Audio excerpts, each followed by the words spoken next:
Gate B-17 at Denver International was bustling with ordinary travelers, until a scarred Belgian Malinois locked eyes with a trembling 7-year-old girl and began barking with desperate fury that made every agent freeze in place. What this untrained rescue dog detected in that little girl's backpack would expose a trafficking ring spanning 12 states and prove that heroism runs deeper than blood. Before we start, make sure to hit like, share, and subscribe. Drop your country name in the comments. I love seeing how far our stories travel. The morning light barely touched the edges of Dana Mitchell's apartment. Silence filled the small space. It always did. She stood at the kitchen counter, staring at cold coffee she'd forgotten to drink. 34 years old, and most days she felt twice that.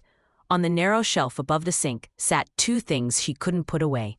A faded photo of her husband Michael, smiling in his firefighter uniform. Beside it, a worn leather collar with a brass tag that read Rex. 18 months since the accident, 8 months since Rex. The numbers never stopped counting. Dana pulled her TSA uniform from the closet. The fabric felt heavier than it should. She'd been a canine handler for 6 years before everything fell apart. Now, she worked the checkpoints alone. No partner, no dog. Just her and the endless stream of strangers passing through metal detectors. She grabbed her badge and keys. The apartment door closed behind her with a hollow click. Denver International sprawled beneath a gray October sky. The main terminal hummed with pre-dawn energy. Rolling suitcases clattered across tile floors. Gate agents made announcements that echoed through vast corridors. The smell of brewing coffee mixed with jet fuel drifting in from the tarmac. Dana walked through the employee entrance at 5:43, right on time. She always was. Her supervisor nodded as she passed. Fellow officers greeted her with polite smiles she didn't quite return. At the far end of the security checkpoint, she saw Officer Martinez working with his new canine, a young German shepherd named Blitz. The dog's tail wagged as passengers stopped to admire him. Dana looked away. She took her position at lane 4, checked her radio, adjusted her belt. The routine was mechanical now, comfortable in its emptiness. The first wave of travelers shuffled forward, shoes off, laptops out, belts removed. Dana waved them through one by one. Her hands moved automatically. Her mind stayed somewhere else. "Dana, you okay?" It was Jenkins, working the adjacent lane. "Fine. Listen, my wife's got this friend. Divorced, works in real estate. We were thinking maybe—" "I'm good, Jenkins. Thanks." He raised his hands in surrender. "Just thought I'd ask." Dana focused on the X-ray monitor. Bags passed through in grayscale shapes. Water bottles, tablets, shoes packed inside suitcases. Nothing unusual. Nothing ever was. By 9:30, the morning rush had thinned. Dana took her break. She grabbed a granola bar from the vending machine and headed toward the employee parking lot. Fresh air. Even recycled airport air felt better than the fluorescent prison of the terminal. She pushed through the side exit near the cargo section. The door clanged shut behind her. That's when she heard it. A sound. Faint, almost lost beneath the rumble of a departing plane overhead. Whimpering. Dana stopped. She tilted her head. There it was again. Soft, desperate. Coming from behind the dumpster enclosure near the cargo loading bay. She shouldn't investigate. It wasn't her job. Animal control handled strays, but her feet moved anyway. The chain-link fence around the dumpsters cast shadows across cracked asphalt.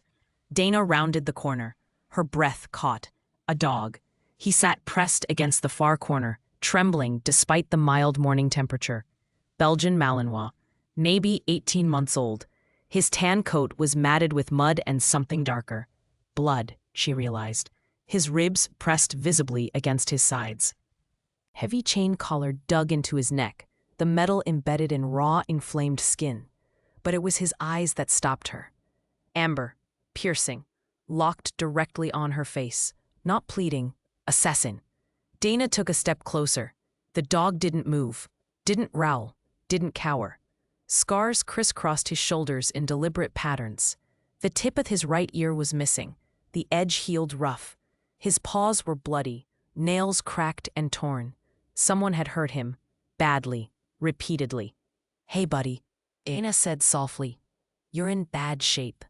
The dog's gaze never wavered. She pulled out her phone. dialed animal control. The dispatcher's voice crackled through.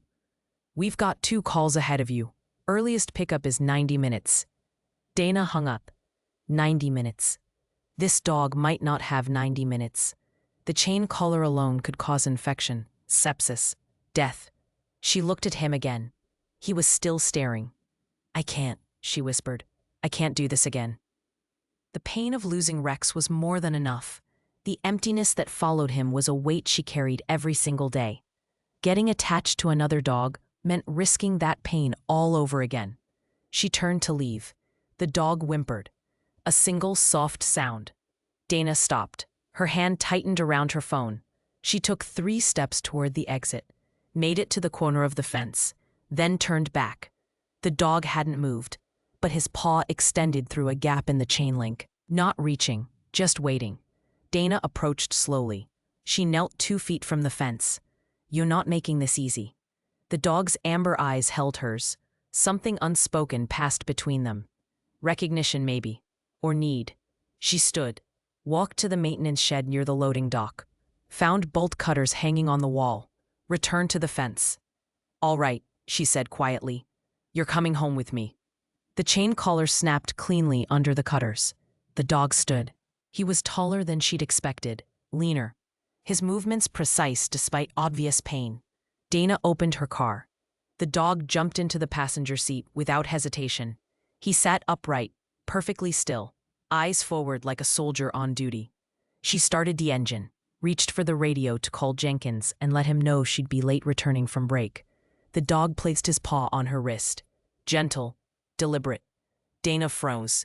This wasn't random nervousness. This was communication. She looked at him. He looked back. "What are you?" she whispered. The dog didn't answer. But deep in her chest, Dana felt something shift. Something she hadn't felt in 8 months. Purpose. Dana drove in silence. The dog sat motionless beside her. His amber eyes tracked every car that passed. Every turn she made. He didn't pant, didn't shift positions, just watched. She pulled into the parking lot of her apartment complex 20 minutes later. The building was old, but clean. 3 stories of worn brick and narrow balconies. "Come on," she said, opening the passenger door. The dog jumped down. He stayed close to her left leg as they walked toward the entrance. Not wandering, not sniffing. Positioned like he'd been trained to do exactly that. Dana unlocked her apartment. The dog entered first. He swept the room with his gaze, lingering on the windows, the door, the narrow hallway leading to the bedroom. Then he sat near the center of the living room and looked at her. "Okay," Dana said. "First things first. That collar needs to come off." She grabbed scissors from the kitchen drawer and knelt beside him. The dog remained perfectly still as she cut through the embedded chain. The metal fell away. Beneath it, his neck was raw. Circular scars marked the skin in a pattern too deliberate to be accidental. Dana's throat tightened. "Oh, buddy, who did this to you?" Dog's eyes softened briefly, then returned to alert watchfulness. She filled a bowl with water. He drank deeply. She opened a can of chicken she'd been saving and placed it on a plate. The dog stared at the food, but didn't move. Dana stepped back. "Go ahead. Eat." "Nothing." She tilted her head, tried something, made a small downward gesture with her hand. The dog immediately dove into the food. Dana's pulse quickened. That was a release command. He'd been waiting for permission. "You've been trained," she whispered. After eating, the dog followed her to the bathroom. She ran warm water in the tub. He stepped in without hesitation. Dana lathered soap across his coat, watching dirt and dried blood swirl down the drain. His muscles were dense, hard, built for work, not leisure. As she rinsed his back, her fingers found more scars. These were older, surgical maybe, precise lines along his ribs. "What happened to you?" The dog turned his head, licked her hand once, then faced forward again. She dried him with an old towel.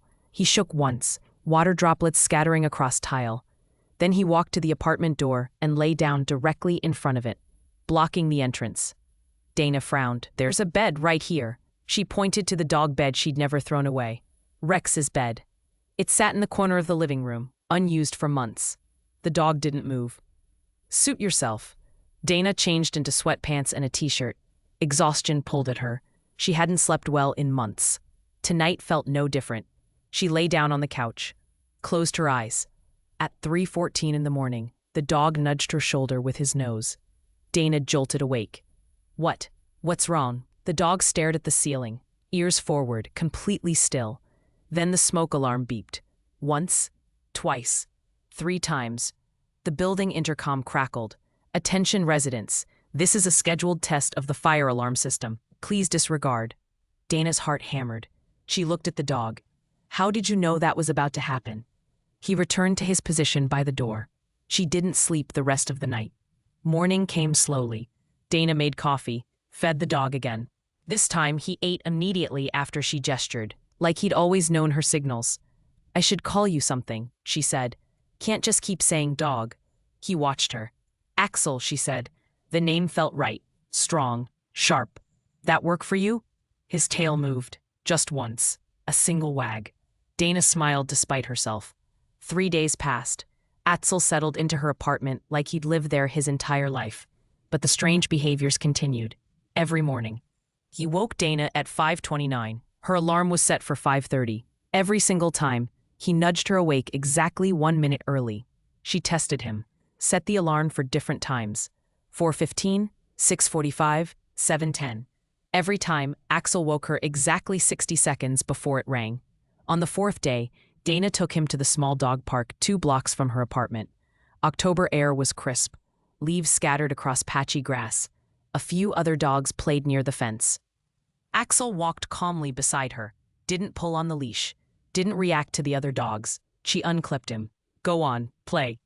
He sat. A neighbor's Rottweiler, a massive male named Brutus, charged toward them. His owner shouted, "He's friendly." Brutus barreled forward, barking aggressively, territorial display. Dana tensed. Axel stood, didn't bark, didn't growl, just locked eyes with the approaching dog. Brutus skidded to a halt 3 feet away. His barking stopped, his ears flattened. Within seconds, he whimpered and turned away, retreating to his owner. The owner stared. I've never seen him do that. Dana knelt beside Axel. What are you? That afternoon, she threw a tennis ball. It sailed over the 6-foot chain-link fence surrounding the park. She sighed. Great, lost another one. Axel walked to the fence, crouched, launched himself upward from a standstill. He cleared the fence. Dana's jaw dropped. That's impossible. Axel returned seconds later, ball in mouth. He dropped it at her feet. You're not a normal dog, she said. He tilted his head. That evening, Mrs. Kowalski from the apartment next door knocked. She was 72, a retired veterinary technician with sharp eyes and a sharper mind. That's a beautiful dog, she said, studying Axel through the doorway. Thanks. Found him behind the airport. Mrs. Kowalski stepped closer. Axel allowed her approach but positioned himself between her and Dana. Protective, subtle. May I? Mrs. Kowalski gestured toward his face. Dana nodded. The older woman examined Axel's teeth, his stance, the way he held his weight. That's no ordinary stray, honey. Look at his posture. That's military precision. Military? His canines are sharper than normal. Jaw structure indicates deliberate breeding. And the way he moves? I've seen dogs like this once before. Federal buildings, high security details. Dana's chest tightened. You think he's a working dog? I think he was supposed to be. Mrs. Kowalski straightened. Someone invested serious money into this animal. Then something went very wrong. After she left, Dana sat on the floor beside Axel. She ran her hand along his scarred shoulders. Who did you belong to? Axel rested his head on her knee. And why do I get the feeling you found me for a reason? The apartment was quiet. Outside, traffic hummed. A siren wailed in the distance. Axel's ears twitched. He lifted his head. Stared at the door. Dana listened. Heard nothing unusual. But Axel didn't relax. What is it, boy? He stood, moved to the window, watched the parking lot below with an intensity that made Dana's skin prickle. Something was wrong. She just didn't know what yet. Dana couldn't ignore it anymore. Axel wasn't just smart. He was trained, extensively, by someone who knew exactly what they were doing. On the 7th morning, she decided to take him to the vet. Dr. Patel's clinic sat on the east side of Denver, small but well-equipped. Dana had brought Rex here for his final checkup. The memory stung as she pushed through the glass door. The receptionist smiled. Dana, it's been a while. Yeah, I got a new dog. Found him behind the airport. He needs a checkup, and this collar injury looked at. Axel walked beside her into the examination room. He didn't sniff the corners or whine at the metal table like most dogs. He simply sat and waited. Dr. Patel entered. He was 56, gray-haired, steady-handed. He'd been a veterinarian for 30 years. "Let's see what we've got here," he said, approaching Axel. The dog allowed the examination without protest. Dr. Patel checked his eyes, ears, teeth, ran his hands along Axel's ribs and legs. "Muscle density is unusual for a stray," Dr. Patel said. "He's been on a specialized diet, high protein, performance grade." Performance? Working dogs, police, military, search and rescue. They need different nutrition than pets. Dr. Patel gently probed the neck wound. "This embedded collar caused significant damage, but it's healing cleanly. Someone removed it recently." "I did, 3 days ago." "Good timing. Another week and infection would have set in." He paused. "There's something else." He moved a handheld scanner across Axel's shoulders. The device beeped. Dr. Patel frowned. Scanned again. The screen lit up with a string of numbers and letters. "He's microchipped." Dana leaned forward. "What's it say?" Dr. Patel read the screen. VJ9037F. He typed the code into his computer. Waited. The screen flashed red. "That's odd." "What?" "It's flagged. Federal Registry. Restricted access." Dr. Patel looked up. "I've never seen this classification." "Dana, this requires FBI clearance." Her stomach dropped. "FBI? Whoever owns this dog isn't civilian." He printed the code and handed it to her. "I have to report this scan. It's automatic in the system. Someone's going to call you." Dana took the paper. Her hands trembled slightly. "How soon?" "Could be an hour, could be a day." Dr. Patel glanced at Axel. "But if this dog is federal property, they'll want him back." The drive home felt longer than it should. Dana kept glancing at Axel in the passenger seat. He stared straight ahead, calm. "As ever." "Who are you?" she whispered. Back at the apartment, she opened her laptop, typed the microchip code into a search engine. Nothing. Every result redirected to government portals requiring credentials she didn't have. The few forums that mentioned similar codes were vague. Speculation about classified canine programs, black ops dogs, theories that sounded like conspiracy nonsense. Dana closed the laptop, rubbed her face. Her phone rang. Unknown number. She answered. "Hello? Is this Officer Dana Mitchell?" The voice was male, calm, authoritative. "Yes. This is Agent Robert Hayes, FBI K-9 Division. Your veterinarian reported a microchip scan roughly 90 minutes ago. The dog you found. I need you to bring him in immediately." Dana's throat tightened. "Why? What is he?" A pause. "That animal was declared KIA 6 months ago. He shouldn't exist." "KIA? Killed in action?" "There was a fire. A trading facility in Montana. 3 dogs died. We recovered remains. Axel's DNA matched one of the bodies." Hayes's voice hardened. "If he's alive, someone took him. This wasn't an accident." Dana looked at Axel. He was watching her. What was he being trained for? Detection, narcotics, explosives, human tracking.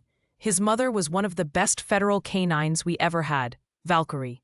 She saved her handler's life during a courthouse bombing in Phoenix, stopped the bomber from reaching the judge's chambers. She didn't survive her injuries. Dana's chest ached. How old was Axel when she died? 11 months. He was in advanced training, excelling. Then the fire happened. Hayes exhaled. "Ms. Mitchell, that dog represents millions in training investment and genetic selection. More than that, if someone stole him, they did it for a reason. He could be in danger. You could be in danger. He's been fine. No one's come looking. Yet." The word hung heavy. "Bring him to the Denver FBI field office. Tomorrow morning, 9 a.m.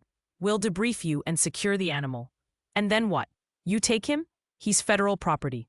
Dana's jaw tightened. "He was abandoned, starving.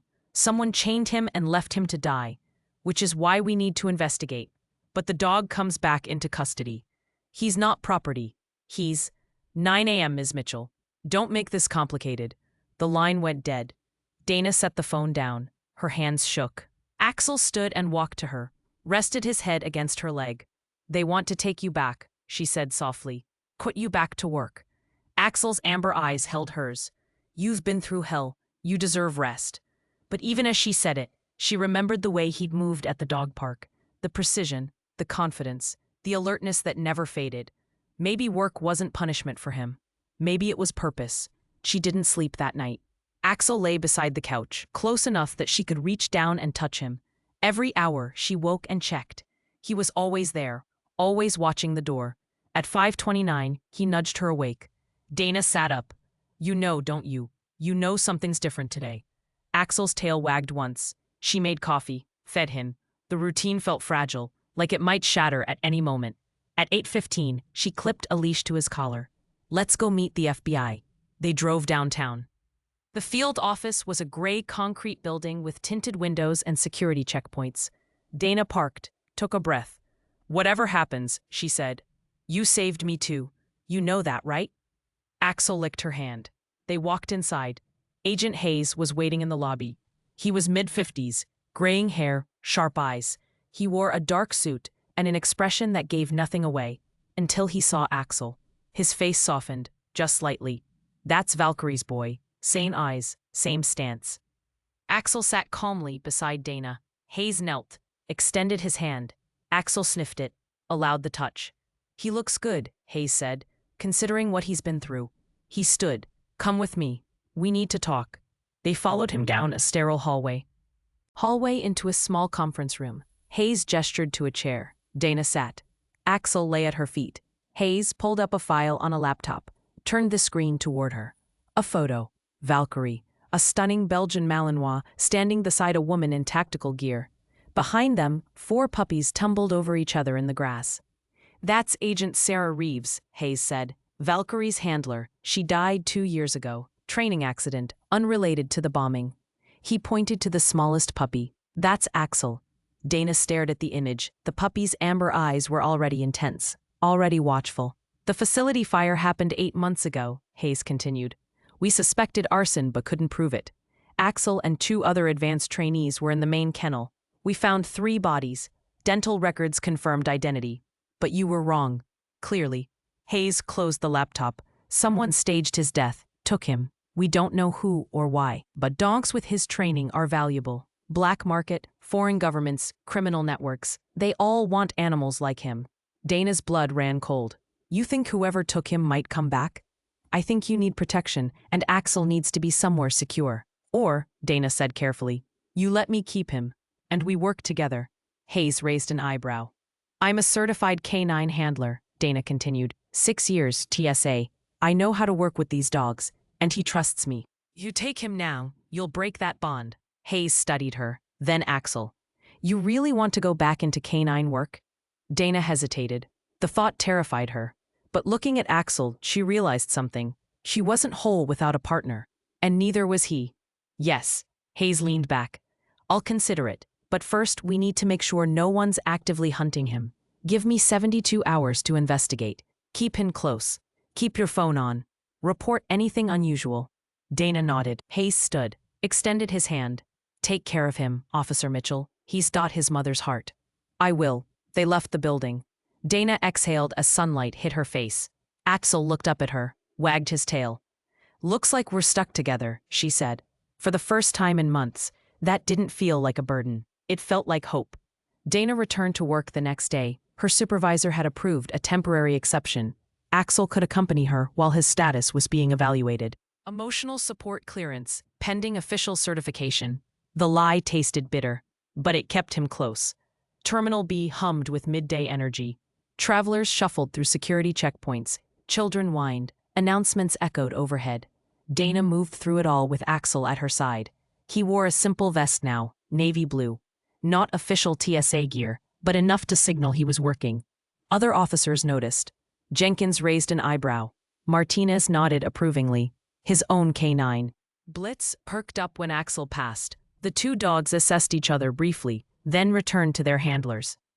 "Good to see you back in the game," Martinez said. Dana forced a smile. "We'll see how it goes." She took her position at lane 4. Axel settled beside her, alert, watching. His amber eyes tracked every passenger that approached. The morning passed uneventfully. Laptops, shoes, water bottles. The rhythm was familiar, comforting almost. At 11:47, Axel shifted. His body went rigid, ears forward. A low rumble started deep in his chest. Dana's hand dropped to his head. What is it? Axel's gaze locked on gate 17, 30 yards away. Travelers milled near the boarding area. Nothing unusual, nothing that stood out. But Axel didn't relax. The growl intensified. Talk to me, boy. What do you see? He pulled forward, not aggressively, deliberately, like he'd caught a scent. Dana glanced at her supervisor. He was handling a baggage dispute 2 lanes over. She made a decision. Come on. She followed Axel's lead. He wove through the crowd with precision. Passengers stepped aside instinctively. Something in his posture. Ray commanded respect. Gate 17 served flights to Los Angeles. The departure board showed boarding in 20 minutes. Axel stopped, sat, stared. Dana followed his gaze. A little girl, maybe 7 years old, Asian features, dark hair in 2 neat braids. She wore a pink jacket and clutched a pink backpack to her chest, like it was the only thing keeping her upright. Around her neck hung a lanyard, supervised minor badge. The girl sat alone on a plastic chair. Her eyes were red. She'd been crying. Dana approached slowly. Hey there, you okay? The girl looked up. Her lip trembled. She didn't answer. I'm Officer Mitchell. This is Axel. Are you traveling by yourself? A small nod. What's your name? Emma. Her voice was barely a whisper. Enna, that's a pretty name. Where are you headed? Los Angeles. To see my grandma. Dana knelt to her level. Axel moved closer. His growl had stopped, but his focus remained absolute. Locked on the pink backpack. Is someone from the airline helping you? The lady said she'd come back. She had to check something. Dana glanced around, saw no gate agent nearby. Can I see your ticket, sweetheart? Emma hesitated, then reached into her jacket pocket, pulled out a boarding pass. Dana scanned it. United Airlines, unaccompanied minor service. Everything looked legitimate, except Axel's reaction. He leaned forward, nose inches from the backpack. Didn't sniff, just stared. Emma, can I ask you something? Has anyone touched your backpack today? The girl's eyes widened. Fear flashed across her face. No, nobody. I'm not supposed to let anyone touch it. Why not? Tears spilled down Emma's cheeks. The man said if I let anyone touch it, my parents will get hurt. Dana's blood turned to ice. What man? I don't know his name. He was nice. He gave me candy at the other airport, said my grandma sent him to make sure I got on the plane safely. Dana's radio crackled. She ignored it. Where was the other airport? Phoenix. Phoenix, where Valkyrie had stopped a bomber. Where Agent Sarah Reeves had lost her canine partner. Coincidence? Dana didn't believe in coincidences anymore. Emma, I need you to stay right here. Don't move. Don't let anyone take your backpack. Can you do that for me? The girl nodded. Dana stood, keyed her radio. Supervisor to gate 17. Possible situation. Static. Then her supervisor's voice. Mitchell, what's going on? I've gone a supervised minor. Something's off. Requesting secondary screening. On what grounds? Dana hesitated. She had no probable cause, no policy justification, just a dog's instinct and her own gut feeling. Canine alert. A pause. Your dog isn't certified. He's alerting. That's enough. Stand by. 2 minutes later, her supervisor arrived with Martinez and Blitz. Behind them, 2 TSA agents Dana didn't recognize. Her supervisor looked at Emma, at Axel, at Dana. Explain. The dog reacted to her backpack. She says a stranger in Phoenix told her not to let anyone touch it, threatened her parents if she didn't comply. Martinez frowned.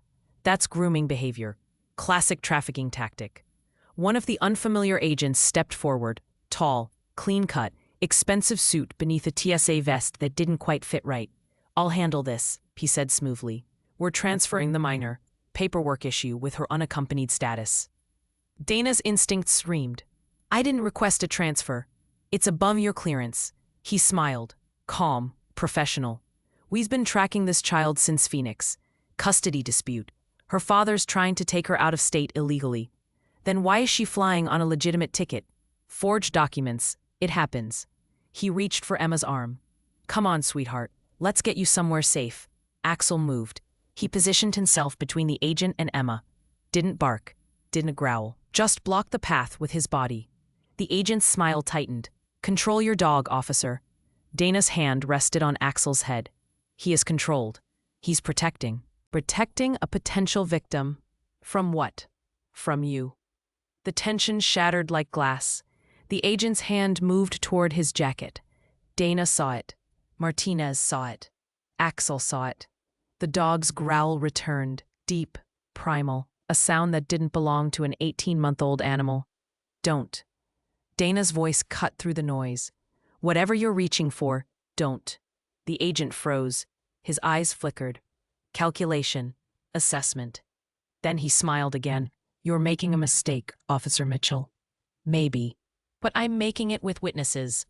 Airport security flooded the gate. Real TSA, not imposters.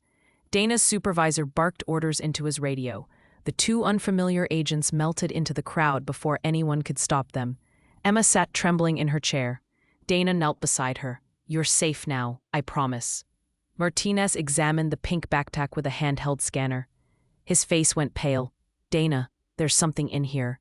Dense, metallic signature. Could be a device. Get bomb squad. Now. The gate evacuated. Passengers scattered. Alarms didn't sound, but urgency rippled through the terminal like electricity. Axel sat beside Emma. Calm, steady. The girl reached out, touched his head. Is he a good dog? She whispered. The best, Dana said. Bomb squad arrived in full gear. They approached the backpack slowly, methodically. Dana and Emma were moved 100 feet back behind a temporary barrier. Axel refused to leave the backpack. Axel, come. Dana's voice was firm. He didn't move. A bomb tech knelt beside him. Hey buddy, we've got this. You did good. Axel turned his head, looked at Dana, then back at the backpack. The tech carefully unzipped it, pulled out books, a tablet, a stuffed bear, then a hidden compartment, velcroed into the lining. He extracted a clear bag, white powder, approximately 2 kilograms, and a small memory card. No explosives, the tech called out. But we've got narcotics, high grade, and data storage. Dana exhaled. Her legs nearly gave out. The tech picked up Axel's leash, led him back to Dana. Your dog just stopped a major smuggling operation. Maybe saved this kid's life.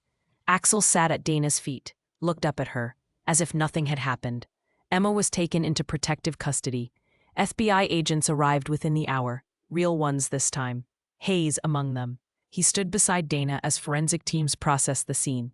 The memory card contains routes, contacts, financial records. This network spans 12 states. You just handed us the biggest break we've had in 3 years. Dana looked at Axel. He knew.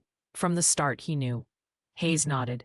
Valkyrie could detect explosives from 100 yards. Apparently, her son inherited newer than just her eyes. What happens now?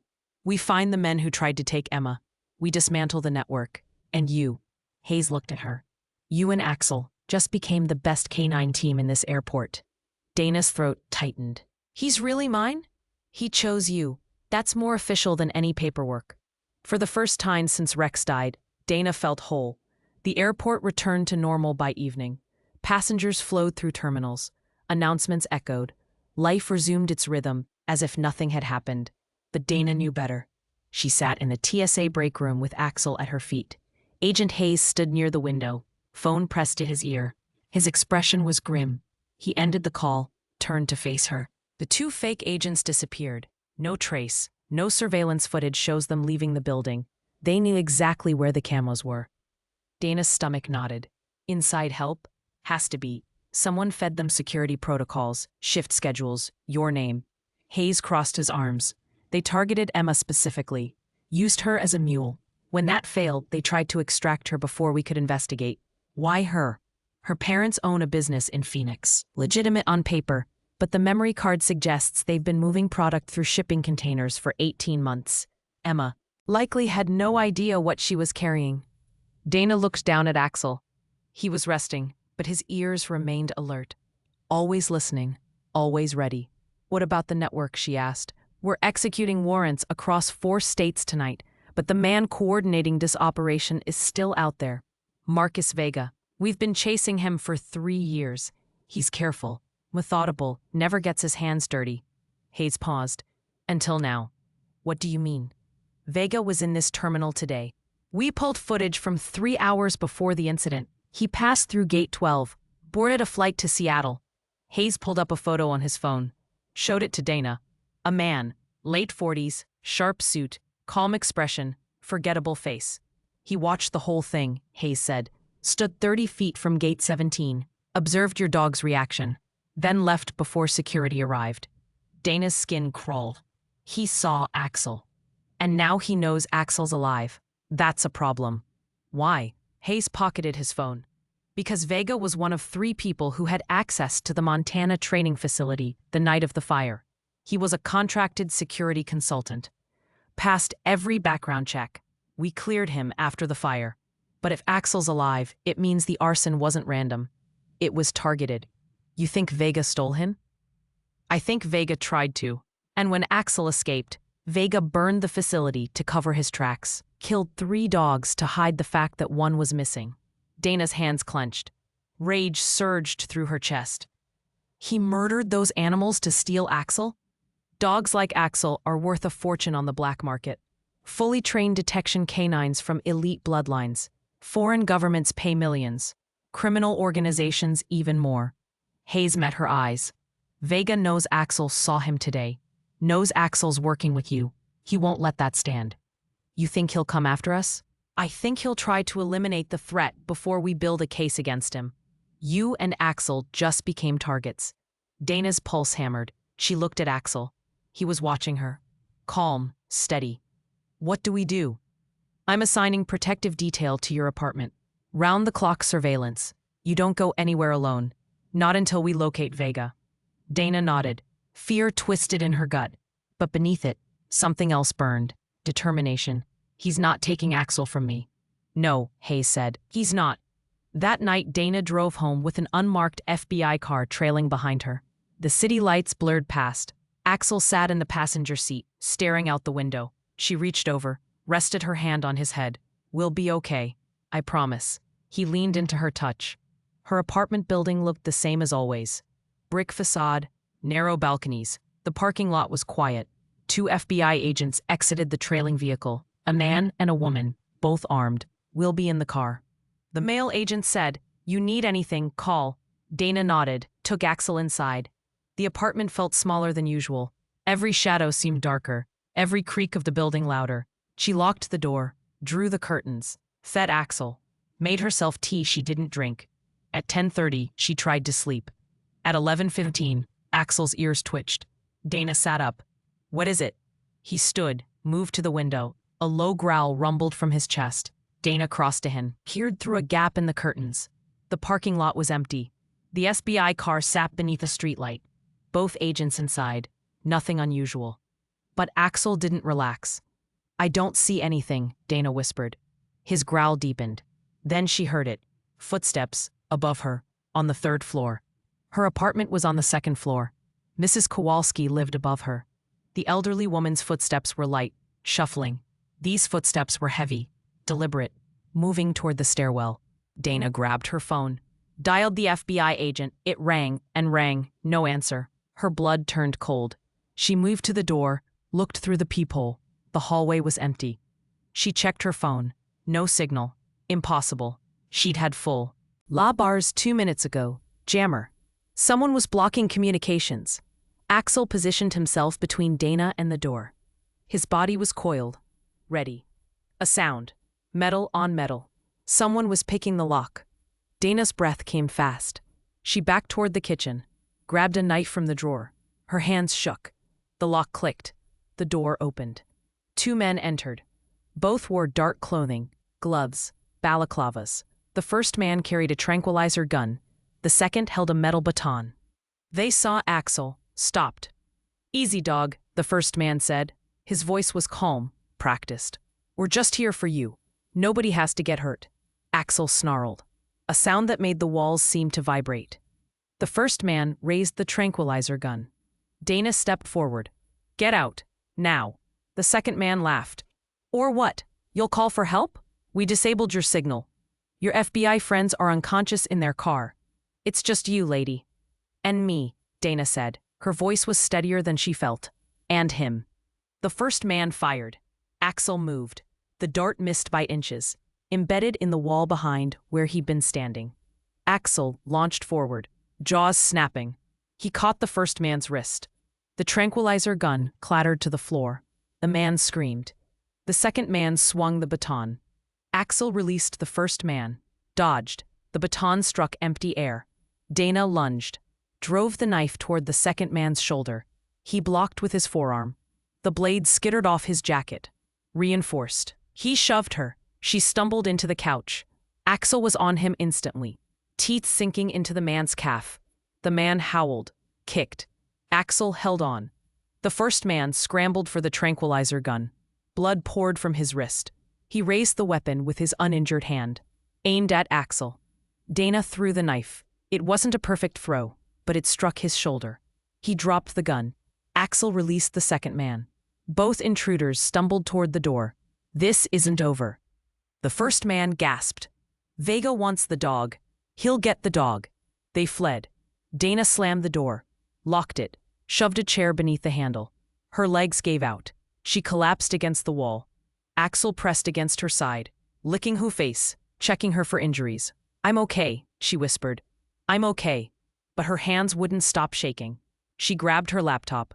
No jammer could block a hardwired internet connection. She sent an emergency email to Hayes, then called 911 from her neighbor's landline. Police arrived in 4 minutes, paramedics in 6. The 2 FBI agents were found unconscious in their car. Drugged, not dead. They'd been injected through the open window while sitting surveillance. Hayes arrived 20 minutes later. His face was stone. "I'm moving you to a safe house, tonight." "No." He blinked. "Excuse me?" "They want Axel. They'll keep coming. Safe house or not. They have resources, inside information. They'll find us." "So what do you suggest?" Dana met his eyes. "We stop running. We set a trap. Use Nee and Axel as bait." Hayes stared at her. "That's insane. It's the only way to end this." Dana's voice was firm. "Vega wants him. Let's give him a chance to try." Axel sat beside her. His amber eyes reflected the overhead light. For the first time, Dana understood what he'd been trying to tell her since the day they met. He wasn't just a dog who needed saving. He was a weapon who needed a target. And now they had one. Hayes didn't approve the plan immediately. He spent 2 hours on the phone with his superiors, paced Dana's apartment, argued logistics and risk assessment. But eventually, he agreed. "We do this my way," he said. "Controlled environment. Full tactical support. At the first sign of compromise, we extract you both." Dana nodded. "What's the setup?"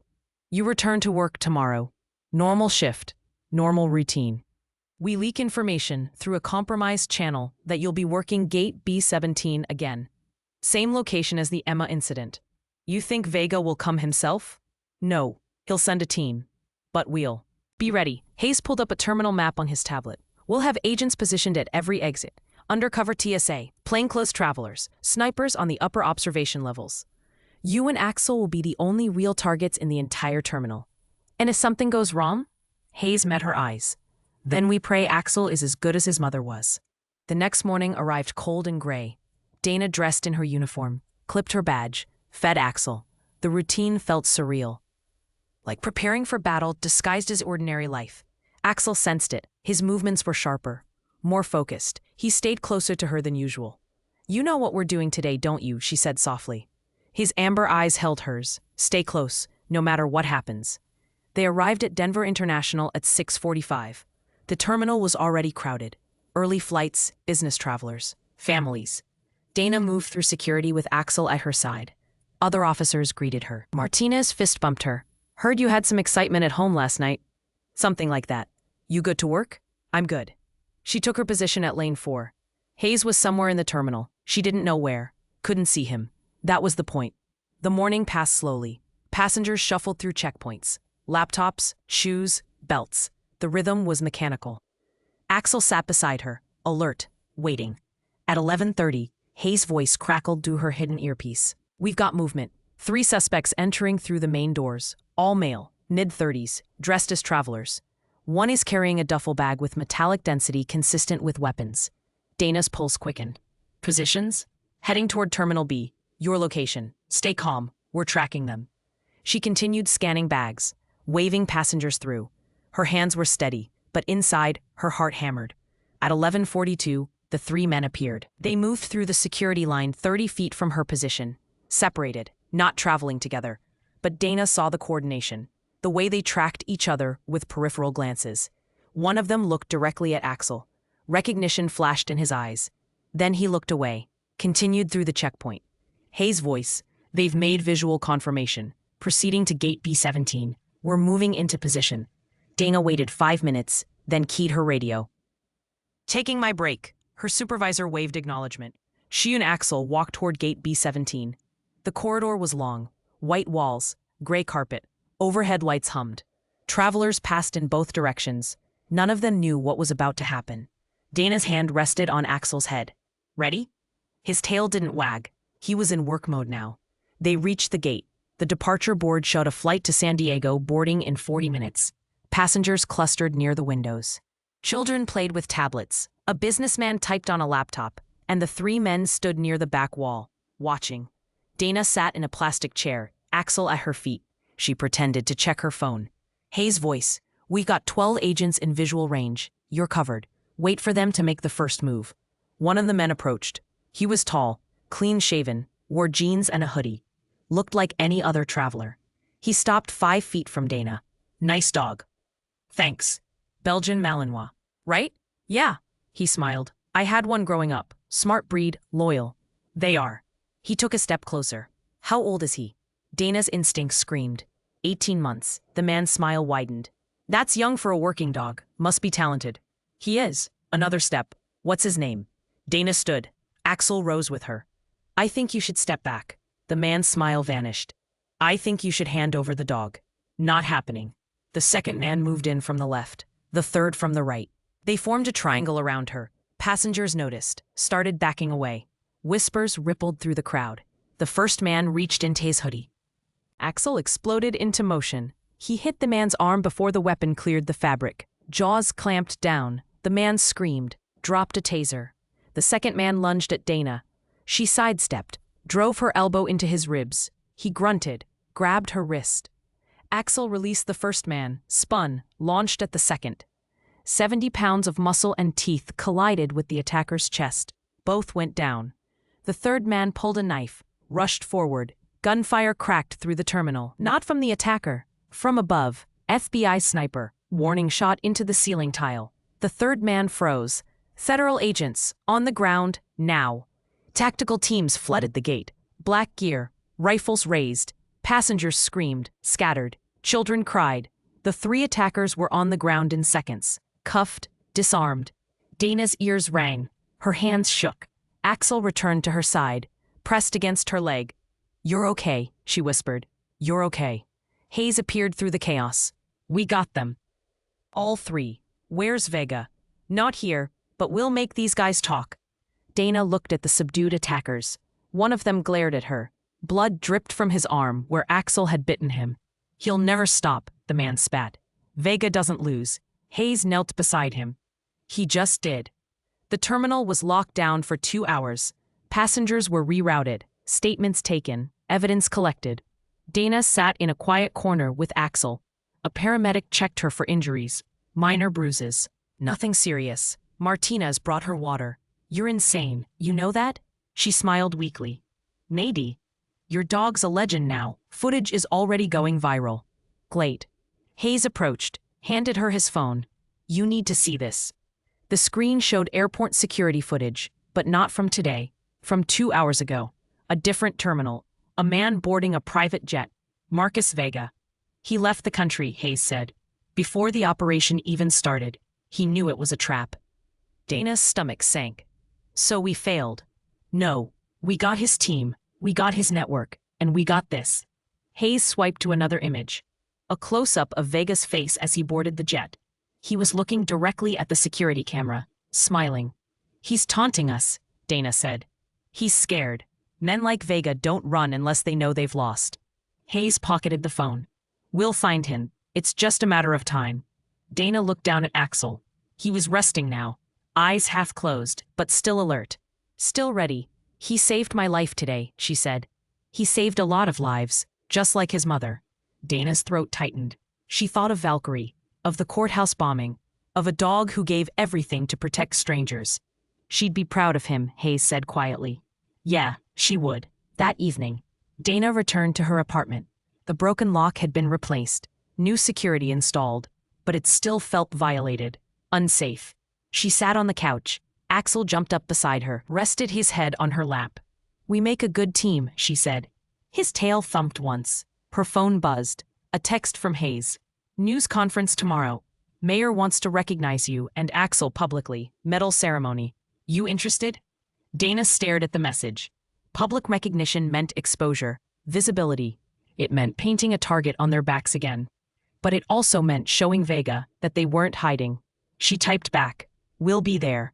Axel shifted, licked her hand. For the first time since Michael died, Dana felt like she had a purpose beyond just surviving. She had someone to protect, and someone protecting her. That was enough. The news conference was scheduled for 10 in the morning. Denver City Hall. Dana woke early, showered, pressed her uniform until every crease was sharp. Axel watched from the doorway. His amber eyes tracked her movements. "Big day," she said. "You ready for this?" He tilted his head. "Yeah, me neither." They arrived at City Hall at 9:30. The building was old brick and marble. Steps led to heavy wooden doors. News vans lined the street. Cameras, reporters. A crowd had already gathered. Hayes met them at the entrance. The mayor's thrilled. This is good press for the city. For the TSA, for the K9 program. Dana's stomach twisted. "I'm not good at speeches." "You don't have to say much. Just stand there, look professional. Let Axel be the star." They were led through hallways lined with photos of previous mayors, city council members, historical moments frozen in black and white. A conference room had been converted into a press area. Chairs arranged in rows, a podium at the front, lights, microphones. The mayor stood near the back wall, rehearsing remarks with an aide. He saw Dana, smiled, extended his hand. "Officer Mitchell, thank you for being here." "Sir, and this must be Axel." The mayor knelt. Axel allowed the attention, but didn't relax. Incredible animal, absolutely incredible. At exactly 10 o'clock, they were called to the podium, the room filled. Reporters, city officials, TSA representatives, families of trafficking victims saved by the airport bust. Emma Chen sat in the third row with her parents. She waved when she saw Axel. The mayor spoke first. His voice carried authority, warmth. He recounted the events at Gate B17, the detection, the rescue, the takedown of a trafficking network that had operated for years. Thanks to the bravery of Officer Dana Mitchell and her K9 partner Axel, 12 children have been reunited with their families. 47 arrests have been made across 4 states, and a network of exploitation has been dismantled. Applause filled the room. Dana stood beside the podium. Axel sat at her feet. She felt exposed, vulnerable. Cameras flashed, eyes stared. The mayor continued, "It is my honor to present Officer Mitchell and Axel with the Denver Medal of Valor. This award recognizes extraordinary courage in the face of danger." An aide brought forward a blue velvet box. Inside 2 medals, one for Dana, one for Axel. The mayor placed the first around Dana's neck, then knelt and carefully attached the second to Axel's vest. More applause, louder this time. "Officer Mitchell, would you like to say a few words?" Dana stepped to the microphone. Her mouth was dry. "I'm not good at speeches, but I want to say this. Axel isn't just a dog. He's a hero. His mother, Valkyrie, gave her life protecting people she didn't know. Axel has that same heart, that same drive. I didn't save him, he saved me." Her voice cracked. She stepped back. The room erupted in applause again. After the ceremony, people approached, shook her hand, thanked her. Emma's parents were crying. They hugged Dana, thanked Axel. Emma knelt beside him. "You're the best dog in the world." Axel licked her face. As the crowd thinned, Dana noticed a woman standing near the back. Older. Maybe 65. She walked with a cane. Her eyes were locked on Axel. Hayes appeared at Dana's side. "That's Maria Reeves." Dana's breath caught. "Sarah Reeves' mother?" "She asked to meet you. I told her about Axel, about Valkyrie. She wanted to see him." The woman approached slowly, each step deliberate. When she reached them, she stopped, stared at Axel. Tears streamed down her face. "You're Valkyrie's puppy," she whispered. "You have her eyes." Axel stood, moved toward her, pressed his body against her legs, supporting her weight. Maria's hand trembled as she touched his head. "My daughter loved your mother, talked about her every day. Even after she passed, Sarah would visit Valkyrie's grave. bring flowers. She was heartbroken when she heard about the fire, about the puppies. Dana's throat tightened. I'm so sorry about Sarah. Maria nodded. Training accident, 2 years ago, unrelated to the courthouse bombing. But she never recovered from losing Valkyrie. I think part of her died that day too. She pulled out her phone, showed Dana a photo. Sarah Reeves in tactical gear. Young, strong, smiling. Valkyrie sat beside her, regal and alert. At their feet, 4 puppies tumbled over each other. That's Axel, Maria said, pointing to the smallest. Sarah said he was going to be special, said he had his mother's instincts. Dana studied the photo. Axel as a puppy, tiny, vulnerable, already watching the camera with those same intense eyes.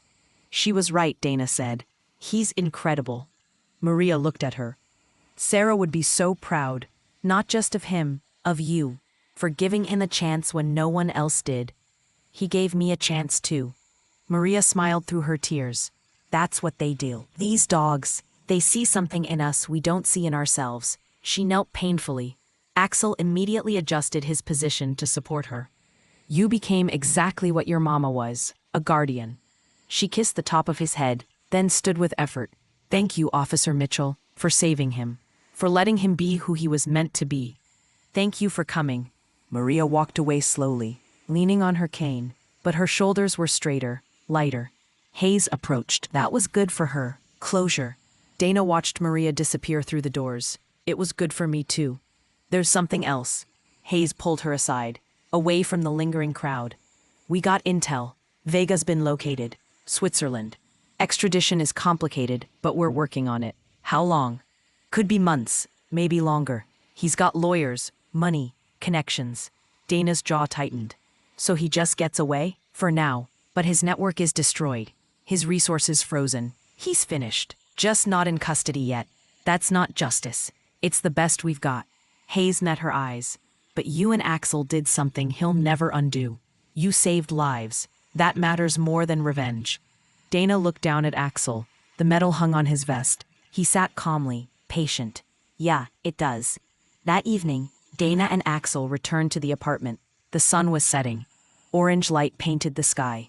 She opened the balcony door, let the cool air inside. Axel joined her, rested his head on the railing. We did good today, Dana said. His tail wagged. She thought about Maria, about Sarah, about Valkyrie.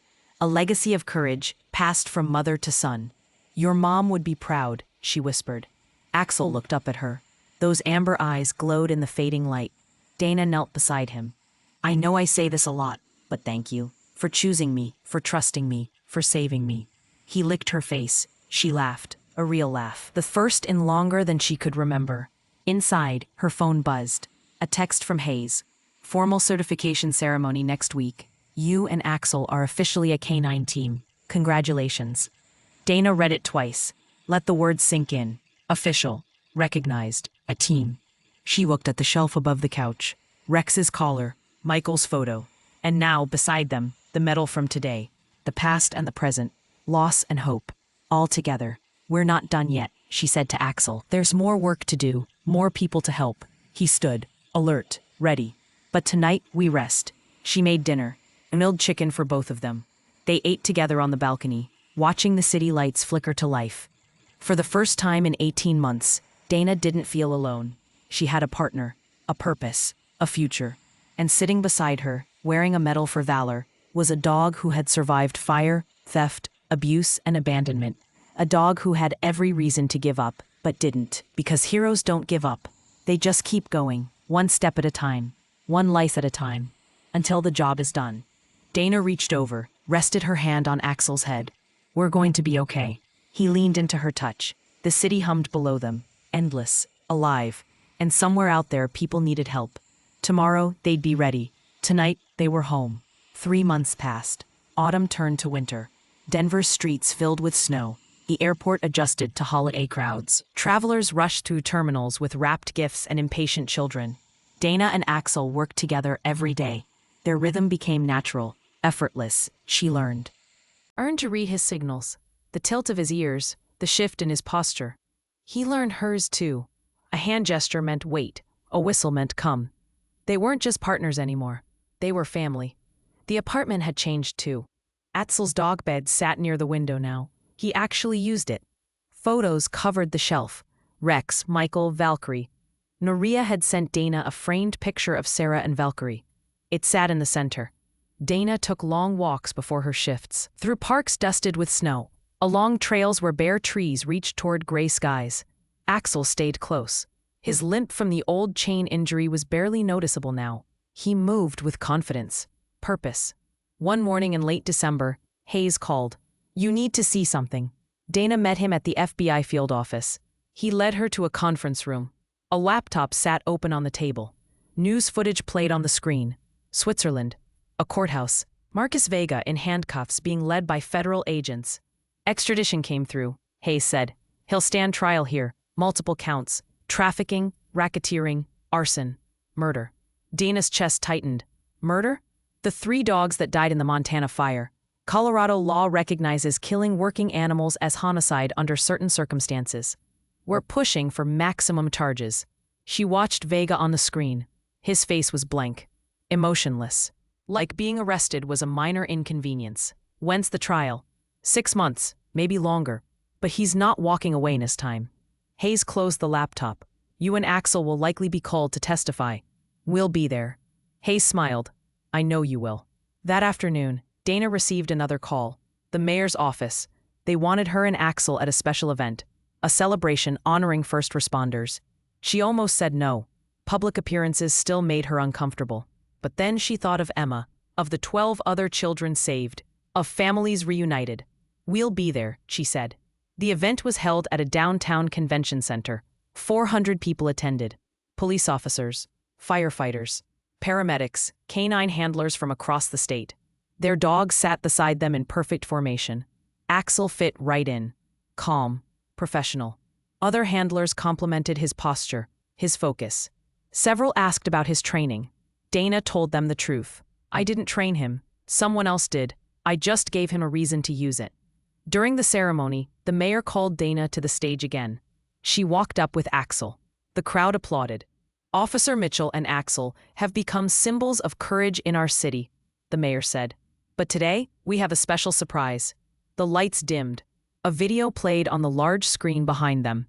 Footage of the airport incident. Emma clutching her backpack. Axel alerting. The takedown of the fake agents. News clips from around the country. Headlines. Interviews with rescued children and their families. Then the number appeared on the screen. 127 million views. The video had gone viral worldwide. Dana's breath caught. She hadn't realized the footage had spread so far. The mayor continued. "Because of the attention this case received, 17 other trafficking networks have been identified and dismantled.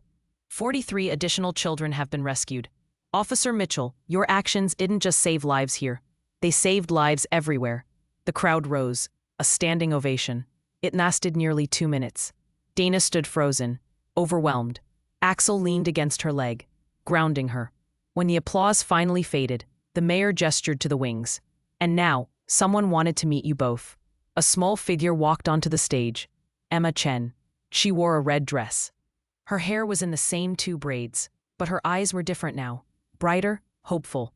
She ran to Axel, dropped to her knees, hugged him. "I wanted to say thank you," she said into his fur. "You saved me. You saved my whole family." Axel's tail wagged. He licked her face, made her giggle. Emma's parents joined them on. On stage, her mother was crying. Her father shook Dana's hand. "We owe you everything." "You don't owe me anything," Dana said. "Axel's the hero." Emma stood, looked Dana in the eyes. "You're both heroes." The crowd erupted again. After the ceremony, people swarmed them. Children wanted to pet Axel. Adults wanted photos. Dana smiled until her face hurt. Answered the same questions a dozen times. As the crowd thinned, Maria Reeves appeared. She looked healthier than last time, stronger. She carried a small gift bag. "I wanted to give you something," she said. Dana opened the bag. Inside was a folded flag, American, worn but carefully preserved. "This was draped over Valkyrie's coffin," Maria said. "Sarah kept it. I found it in her things after she passed. I think Axel should have it." Dana's throat tightened. "I can't take this." "You can. You must. Valkyrie's story continues through him. Through you." Maria touched Dana's arm. My daughter spent her life protecting others. She would want this flag to be with the dog who carries her legacy. Dana accepted it, held it carefully. Thank you. Maria knelt beside Axel one last time. Keep her memory alive, boy. Keep making her proud. Axel licked her hand. That evening, Dana and Axel returned home. Snow fell softly outside. The apartment was warm, quiet. Dana unfolded the flag, laid it carefully on the shelf beside the photos. Valkyrie's legacy, Rex's collar, Michael's memory, and Axel's medal. Everything that mattered, all in one place. She sat on the couch. Axel jumped up beside her, rested his head on her lap. We've come a long way, she said softly. Both of us. His amber eyes gazed up at her. I was lost when I found you. Didn't know how to keep going. Didn't see the point. She stroked his scarred shoulders. But you showed me. One day at a time. One life at a time. That's how we heal. By helping others heal. Axel's tail thumped against the cushions. Dana looked at the shelf, at the flag, the photos, the medal. Your mother saved lives until her last breath. Sarah honored her by doing the same. And now we carry that forward. You and me. Together. She thought about the children rescued, the families reunited, the network dismantled. One dog, one officer, one chance encounter behind an airport dumpster. And everything had changed. Her phone buzzed. A text from Hayes. New case tomorrow. Suspected smuggling operation. Could use your team's expertise? Interested? Dana smiled. Typed back, will be there. She set the phone down, looked at Axel. Ready to get back to work? He stood, stretched, alert, ready. Yeah, me too. Outside, snow continued to fall. The city glowed beneath a blanket of white. Somewhere, people needed help. Somewhere, a child was in danger. Somewhere, evil was hiding in plain sight. But tomorrow, Dana and Axel would be there, watching, waiting, ready. Because heroes don't retire. They don't give up. They don't walk away when the job gets hard. They just keep going, one step at a time, one life at a time, until everyone is safe. Dana turned off the lights. Axel followed her to the bedroom. For the first time since Rex died, another dog would sleep beside her bed. Not replacing Rex, never replacing him, but honoring his memory by continuing the work. She climbed into bed. Axel settled on the floor beside her, close enough to touch. Good night, boy, she whispered. His tail thumped once in the darkness. Dana closed her eyes. For the first time in 18 months, she wasn't afraid of tomorrow. She was ready for it. Outside, the city slept. But Dana and Axel would wake early. They always did. Because somewhere out there, someone needed saving. And they would be ready. Together. Always together. The way it was meant to be. The way heroes work. Not alone, but side by side. Until the very end. If this story touched your heart, don't forget to like, share, and subscribe. Leave a comment telling us about a time an animal changed your life. We read every single one.